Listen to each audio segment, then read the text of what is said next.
Hey everyone at St. Paul's School Chapel, this is Mr. Incredible. Father Rob, so great to see you guys. Wasn't last week one of the greatest weeks that we've had all year? In fact, I just had a great time as Mr. Incredible and running with all of you guys in the fun run.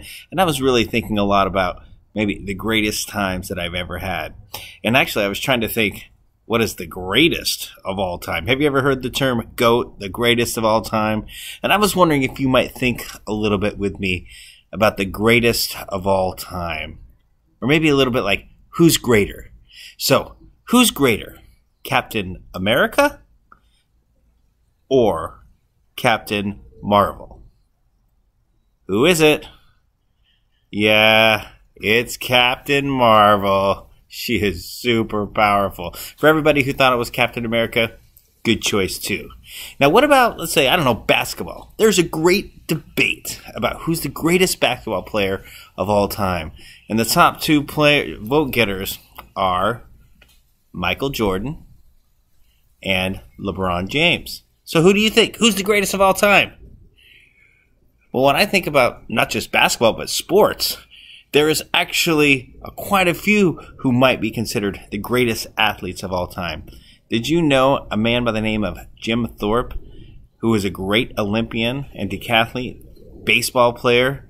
Everything he ever did, he excelled at. Some people think he's the greatest athlete of all time. Others think it's Michael Phelps. Do you know how many gold medals he has? Why don't you research it and see if you can find the answer?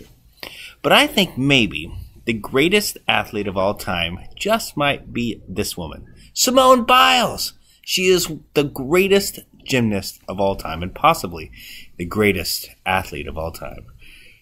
But here is one of the most important questions that we have about who's the greatest. Who do you think would win in an epic battle?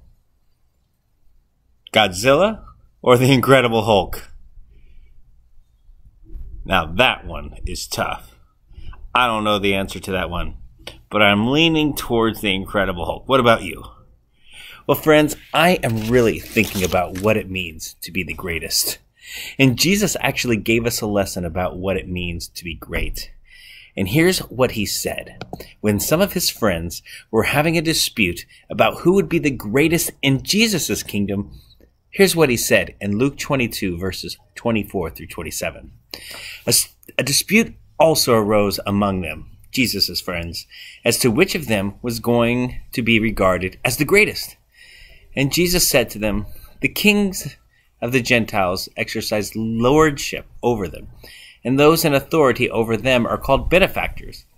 But not so with you. Rather, let the greatest among you become as the youngest, and the leader as one who serves. For who is greater, one who reclines at table or one who serves? Is it not the one who reclines at table? But I am among you as one who serves. Okay, really what we're talking about today is service. And really what I want you to think about today and take into the summer is, what does it mean to serve? Jesus says to serve is the greatest calling that we've ever had. And I want you to know that I agree with Jesus. And I want you to think about how you can take the gifts that God has given you, whatever they may be, and use them to love and care for and serve others. In fact, I want to challenge each and every one of you and your families, this summer, to pick something, some project, some organization, some issue that you really care about, and to serve in that area. Do you love animals? Go serve at the SPCA. Maybe donate food. Do you love helping people? Think about ways that you can help food pantries or organizations that are helping ministries in our community. There are so many different ways. This week's chapel is about service. And I'm here to tell you that Jesus said those who serve are the greatest in God's kingdom. So my friends, this is your last chapel. And for the last chapel of the year, I want to challenge you, and I want to challenge me, to do all that we can to be the greatest. Not by lording it over others like this King George right here, but to serve others like Jesus in this photograph. Jesus washed the feet of his disciples, showing that it was his job to love and serve them.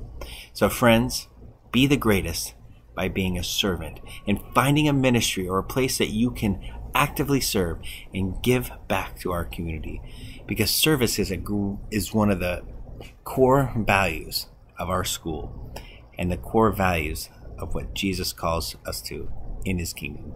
It's been an amazing year, these guys, in so many different ways. It's been a difficult year, a struggle, a challenge, but I'm glad that I got to do it with you. And remember, the greatest in God's kingdom is he who is servant of all. God bless. Have a great, I challenge you again to serve this summer with you and your family, and I can't wait to see all of you next year.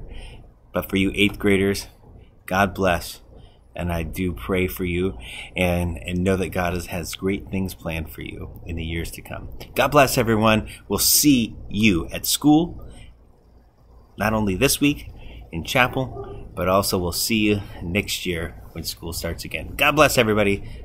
Bye.